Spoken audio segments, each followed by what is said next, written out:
नमस्कार, जोहार। कशिश न्यूज देख रहे हैं आप। डिजिटल प्लेटफॉर्म पर आपके साथ मैं हूं दीपक शर्मा। आपने अगर झारखंड की राजनीति पर नजर बनाए रखी होगी तो आपने हेमंत सोरेन का वो फेसबुक पोस्ट भी देखा होगा जिसमें वो अपनी पत्नी कल्पना सोरेन को बुके देकर ये पोस्ट में टैग करते हैं, हमारी स्टार कैंपेनर का स्वागत है। लेकिन हेमंत सोरेन को जो नहीं पता है, हेमंत सोरेन ये मान रहे हैं कि कल्पना सोरेन के प्रचार अभियान के कारण इतनी बड़ी जीत हुई है, पार्टी के प्रचार अभियान और पार्टी के घोषणा पत्र के कारण इतनी बड़ी जीत हुई है, और विरोधी खेमा एनडीए की यानी कि बीजेपी की और बीजेपी के सहयोगी आजसू की ये दुर्गति हुई है। तो हम आपको बता दें कि हेमंत सोरेन की ये सोच अपनी जगह ठीक होगी, लेकिन धरातल पर सच्चाई कुछ और है। बीजेपी के बड़ी संख्या में प्रत्याशियों की हार और आजसू के कई कैंडिडेट्स के सियासी करियर को खत्म करने वाला जो ये चुनाव देखने को मिला परिणाम, उसमें हार की उनकी वजह क्या है? क्या कल्पना सोरेन हार की वजह है? हेमंत सोरेन हार की वजह है? पार्टी की घोषणा पत्र और जो दावे हैं, गारंटियां हैं, वो हार की वजह हैं? तो हम आपको बताते हैं कि नहीं, ऐसा नहीं है। इन सब के साथ साथ हार की एक बड़ी वजह है कुछ ऐसे नाम जिनका खुलासा हमारे सहयोगी आशुतोष करने वाले हैं। हम सीधे उनसे मुखातिब होते हैं और उनसे जानते हैं कि आशुतोष, जिस तरह से ये चर्चा है कि कल्पना सोरेन ने सिंगल हैंडेडली विरोधी खेमे को चित्त कर दिया, लेकिन आप जब आंकड़ों पर नजर डाल रहे थे तो आंकड़ों से कुछ ऐसा निकल कर आया है जिससे कुछ नाम हम कह सकते हैं बीजेपी को हराने में उनकी बड़ी भूमिका कही जा सकती है। वो नाम हम चाहेंगे आप हमारे दर्शकों को बताएं। क्या वो नाम कल्पना सोरेन का है, हेमंत सोरेन का है, कांग्रेस नेताओं का है, या फिर कुछ और है? नहीं, देखिए, गुणगान हो, क्रेडिट लेने की बात हो, मैन ऑफ द मैच हो, मैन ऑफ द सीरीज हो, सबकी बात हो रही है। और एक नज़र देखने के बाद कोई भी यही कहेगा और कह भी रहा है, खुद हेमंत सोरेन भी, और एक हद तक सही भी है कि कल्पना सोरेन एक ज़बरदस्त फैक्टर साबित हुई एनडीए को रसातल में लाने के लिए। ये शब्द शायद उनको चुभेगा, लेकिन वाकई में जो गति हुई है वो गति नहीं दुर्गति हुई है। और उम्मीद नहीं थी कि इस तरीके से, चूँकि कांटे की टक्कर की उम्मीद की जा रही थी, लेकिन आप बारीकी से उठा करके जीत हार का अंतर देखेंगे तो अच्छा खासा अंतर है विधानसभा चुनाव में। और ये इस्टेब्लिश करता है कि इंडिया गठबंधन की लहर थी या बीजेपी के खिलाफ माहौल था। हालांकि इसमें हमने जो फाइंड आउट किया है कि सबसे ज़्यादा जो वजह है किसी या किसी का हाथ है, तो वो है जयराम महतो का हाथ, उनकी पार्टी का हाथ, जेएलके झारखंड लोकतांत्रिक क्रांतिकारी मोर्चा का। हम डाटा भी दिखाएंगे, आंकड़े भी दिखाएंगे कि आखिर क्यों हम बोल रहे हैं। मैक्सिमम सीटों पर जहां पर बीजेपी चुनाव हारी है वहां पर जयराम महतो के कैंडिडेट ने अच्छा खासा वोट लाया है। इनफैक्ट जो जीत हार का अंतर है उससे भी कहीं ज़्यादा वोट लाया है।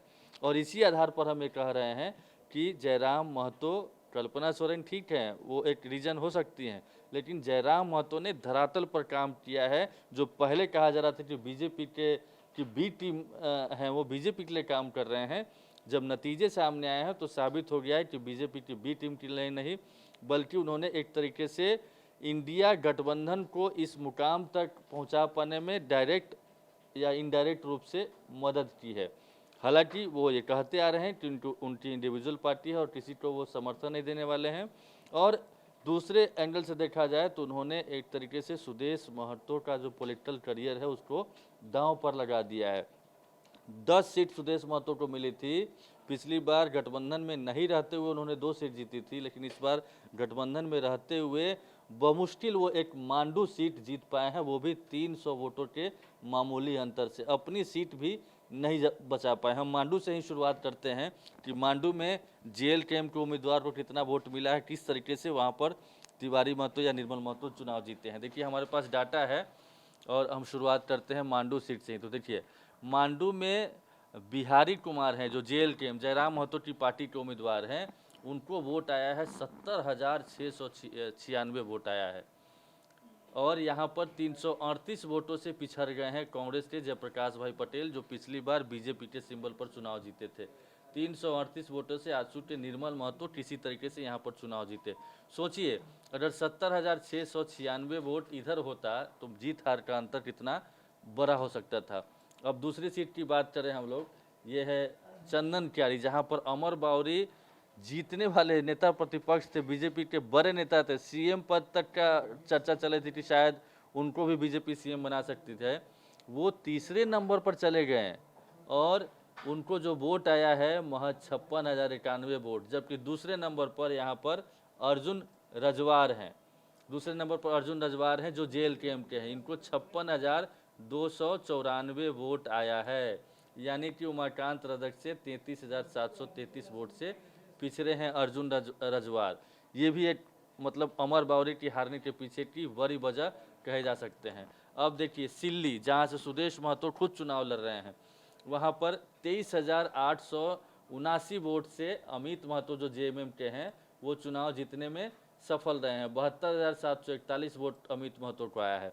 अब देखिए यहाँ पर जो JLKM के उम्मीदवार हैं देवेंद्र नाथ महतो, इनको 41,129 वोट आया है। ये अगर यहाँ वोट अगर इसको जोड़ दिया जाए तो 7-8 हज़ार से कम ये लीड कर सकते थे, जीत दर्ज कर सकते सुदेश महतो आजसू सुप्रीमो। अब देखिए रामगढ़ में, यानी कि जो चंद्र प्रकाश चौधरी जो गिरिडीह के सांसद हैं, उनकी पत्नी, ये उनकी परंपरागत सीट रही मानी जाती है। 3-4-5 दफ़ा से चंद्र प्रकाश चौधरी रामगढ़ के विधायक चुने जाते रहे हैं। पिछली बार भी जब उपचुनाव हुआ था तो भी सुनीता चौधरी वहाँ से जीती थी, लेकिन इस बार 6,790 वोट के अंतर से ये चुनाव हार गई और ममता देवी जो आरोपों में जेल के पीछे थी वो बाहर आई और उन्होंने चुनाव लड़ा और वो जीत दर्ज करने में कामयाब रही। यहाँ पर देखिए JLKM के जो हैं उम्मीदवार पनेश्वर कुमार, इनको 70,979 वोट आया है। ये देखिए मतलब हराने के पीछे की वजह बता रहे हैं। अब देखिए ये है ये है सुदीव्य कुमार, निर्भय कुमार शाहबादी, ये भी मतलब यहाँ भी कांटे की टक्कर रही है। किसी तरीके से यहाँ पर 3,838 वोट से चुनाव गिरिडीह की सीट है, ये सुदीप कुमार फिर से सीट बचा पाने में कामयाब रहे हैं। यहाँ पर देखिए 10,787 वोट मिला है JLKM के उम्मीदवार को। अगर ये प्लस होता इधर आता तो 6,000 प्लस वोट से BJP के जो निर्भय कुमार शाहबादी हैं वो चुनाव जीत सकते थे। अब देखिए ये टुंडी की सीट है जहां से मथुरा महतो चुनाव जीते हैं 25,603 वोटों से।